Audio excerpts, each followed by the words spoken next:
Hello, it's Nat. I'm back in the new year. 2020 is here and we are ready, raring to go. And one of my New Year's resolutions is to be better with money.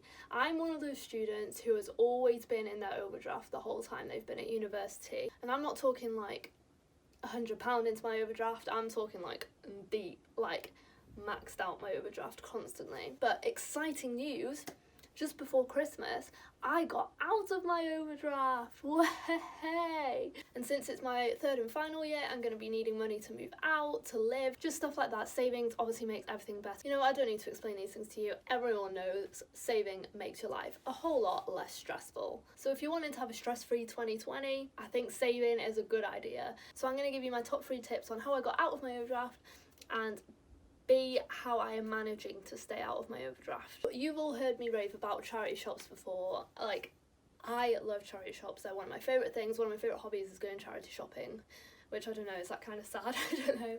But I'd say that's one of the best ways to save money, because personally I love shopping. I'm one of those people that gets that proper buzz whenever I go shopping, which is really bad.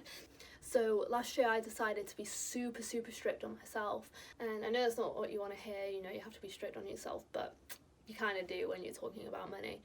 So instead, every time I felt the urge to buy something, I would note down what it is that I wanted and then go around all the charity shops and find something, and 9 out of 10 times I'd find something that would like satiate that feeling of needing to spend money, and equally you're helping a charity, so it's a win-win.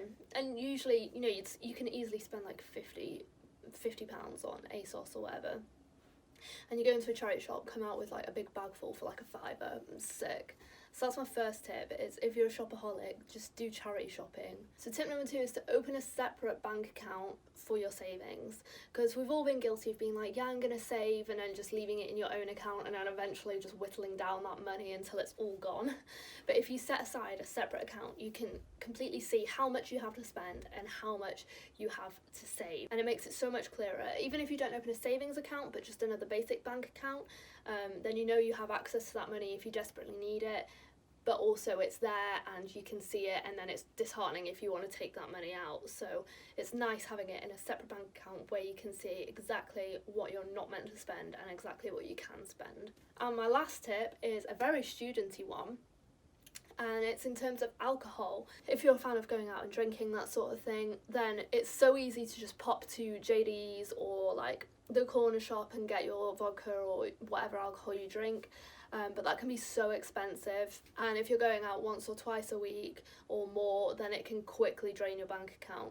So my tip is, whenever you do your weekly shop at like Aldi or Lidl or wherever you do it, even Sainsbury's, like big shops like that, they all do like cheap versions of the popular alcohol. I know they might not be like top tasting, but if that is one of your big spends, then it might be worth considering just changing out some alternatives. And that goes for the rest of your food shop as well, but I know alcohol can be a really big cost. My personal favourite is Malibu, and I always get the Aldi's Cocoa Bay, because that tastes exactly the same and it is like really good, and it's only like £3 or something like that. So let me know if one of your New Year's resolutions is to budget better and start saving more money as well, and I hope it is successful in 2020, and I hope you all have a really good new year.